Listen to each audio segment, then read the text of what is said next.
Сегодня я поделюсь с вами потрясающей историей успеха. Это интервью. Это запись только части интервью, потому что я провел 2 интервью на целых 2 часа. Поэтому я сократил этот материал до короткого видео. Я поделил его на части. История просто поразительная. Вот человек, у которого был обнаружен рак на 4-й стадии, а сейчас у него нет рака.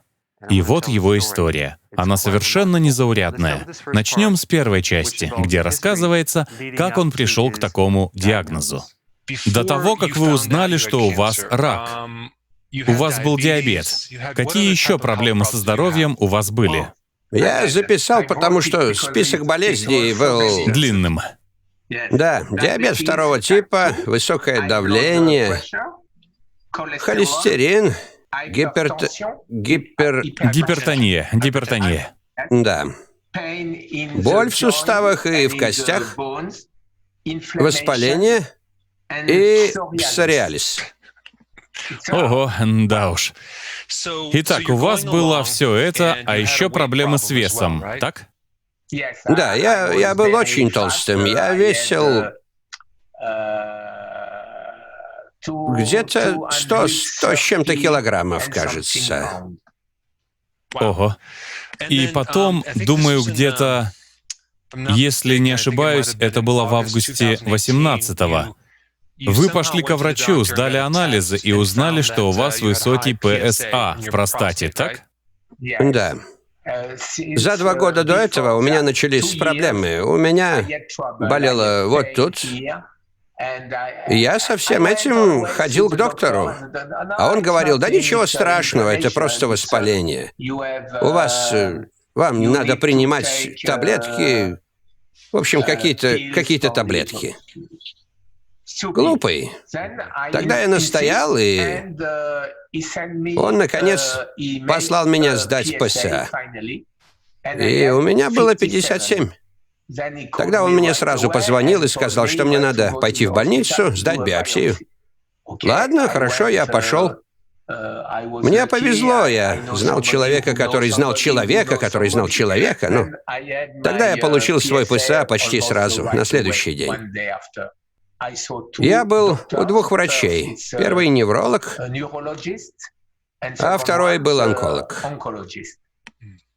И невролог сказал мне: что ж, мы не можем ничего сделать, уже слишком поздно. Зачем вы так долго ждали? А я ходил по докторам аж с 15-го года, и мне никто не говорил, что у меня. Что ж, тогда я пошел к онкологу, и онколог сказал мне: знаете, уже слишком поздно, мы ничем не можем вам помочь. Скоро вас не станет, через 3 месяца. И он сказал, что у меня 6 метастаз в костях, вот тут, в костях. В грудных костях. Так вот почему у вас там болело. Да, я думал, что это из-за сердца, но дело было не в сердце, а в костях. После такого я был, конечно, уничтожен. Как жена это восприняла? Так же, как и я, ужасно. Это была худшая неделя в моей жизни. Да, и вам же пришлось рассказать все семье, вашим детям. Для нас это был весьма тяжелый вопрос. Должны ли мы рассказать... Простите, Конечно. Говорить детям или нет? Да. В общем, простите. Ничего. Сейчас больно даже думать об этом. В следующей части он идет на консультацию к другим врачам. Послушаем, что там было. Я пошел к ним. Возможно, у них есть другое лечение. Возможно, у них есть другие предложения, что можно сделать. Так что я пошел к врачу в Страсбурге, во Франции, где я родился. Я пошел, и он сказал мне, он провел те же анализы, рентген костей, и... Я не знаю, как это по-английски будет. И он сказал мне то же самое. Он сказал, что по сравнению с последними анализами, которые я привез с собой, которые были взяты до этого, Он их сравнил и сказал мне, что опухоль выросла, но незначительно. Совсем немного. И он сказал, ну да, они правы, шансов нет никаких. Я не могу вам ничего обещать, потому что вы уже мертвы. Но вы не беспокойтесь. У нас есть хорошее лекарство для подавления боли. Я пошел в лучший местный ресторан с другом. Там я съел большой торт, ведь терять-то было. Мне, по сути, уже нечего. Ну да. А на следующий день я вернулся в США. Я подумал, это невозможно. Я не согласен на такое. Ух ты, мне это нравится. И я решил, раз никто не может ничего для меня сделать, то я все сделаю для себя сам. Тогда я начал изучать вопрос. Я начал с нобелевских лауреатов по медицине, потому что увидел, что доктора все говорят одно и то же. Что-то болит? Нате вот, попейте. Что ж, ладно, значит, они ничего не знают. Тогда я начал с Отто Варбурга. Нашел его работы. Затем я начал читать Брюнинга. Вильгельм Брюнинг — это тот, кто изобрел кето-диету в Германии. Как видно из последней части, довольно много врачей не смогли ему помочь. Но посмотрите следующую часть. Я считаю, это был переломный момент. Это момент, когда он, по сути, отказался смириться с прогнозом и пошел в другом направлении. Понемногу, шаг за шагом, Вальтер Лонга, Уильям Ли, я изучал их всех. Всех до единого. По 18 часов в день, многие месяцы, и продолжают до сих пор. Мне надо было понять, что произошло. И когда я это понял, я нашел решение. Как вы и сказали, это аутофагия. Томас Сейфрид и многие другие люди. И я не понимал, почему во Франции никто об этом не говорит. Я провел собственные исследования. Но ведь официальная медицина утверждала, что я умру. И что же, я должен выполнять то, что они говорят? Ну да, прогноз таков, что вы умрете, но вы должны делать, что я говорю, и не ищите других путей, потому что там одни шарлатаны. А мы дадим вам лекарств, чтобы вам было спокойно и комфортно. Когда я искал в Гугле «рак», что делать, природные средства... Ну да, и я начал, когда... Я всегда смотрел видео. Я начал смотреть эти видео.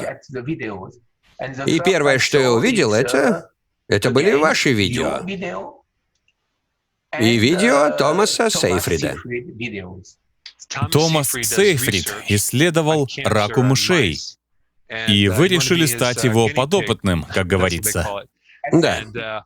Он преподает в колледже в Бостоне, и вы поехали встретиться с ним, и предложили побыть его кроликом и провести опыты на себе. Да, я пришел к нему. Он сказал, я не могу вам помочь, ведь я не доктор. А я говорю, а я не прошу вас помочь мне. Это я пришел помочь вам. Потому что я следовал вашим советам. И это срабатывает. То есть я буду доказательством того, что то, что вы говорите, это правда. Теперь послушайте о том, что именно он делал. И самое важное из того, что он делал, это, по-моему, голодание. Смотрите.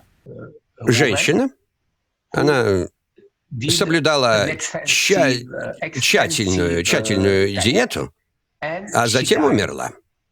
И когда ей сделали вскрытие, то обнаружилось, что рака у нее уже не было совсем. А умерла она из-за нехватки питания, потому что она больше 25 дней ничего не ела. Мне объяснили, почему. Потому что организм перестал ждать еды. И решил, раз мне нечего есть в желудке, буду есть глутамин. Буду есть свои кости. То есть, не кости, а... Мышцы. Да, свои мышцы. Я голодал 45 дней. Но я подумал, через 20 дней, да, точно, через 20 дней. Я начал голодать 19 января, и через 20 дней я подумал, что ж, голодать хорошо, но, наверное, этого недостаточно.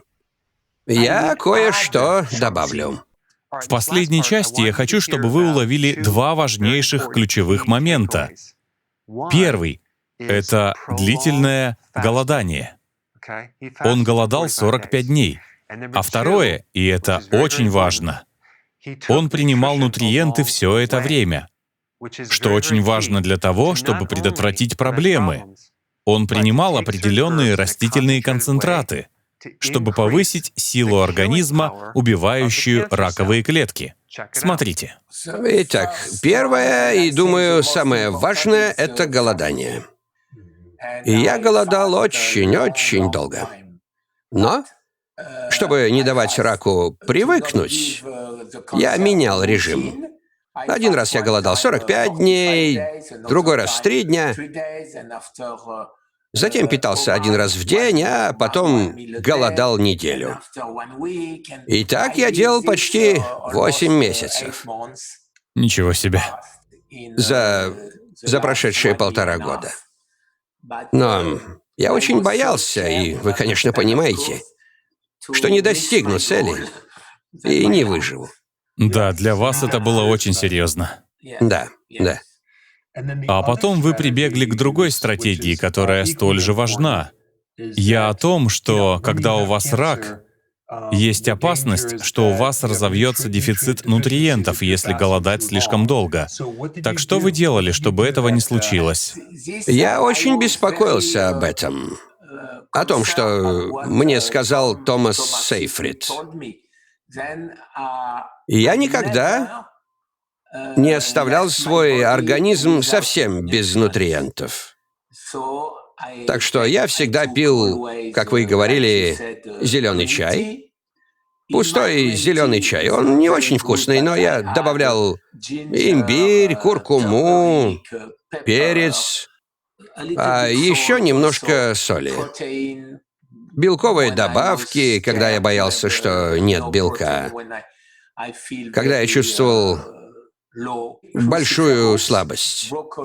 Крестоцветные, брокколи, ее молодые проростки, листья салата, спаржу. Все.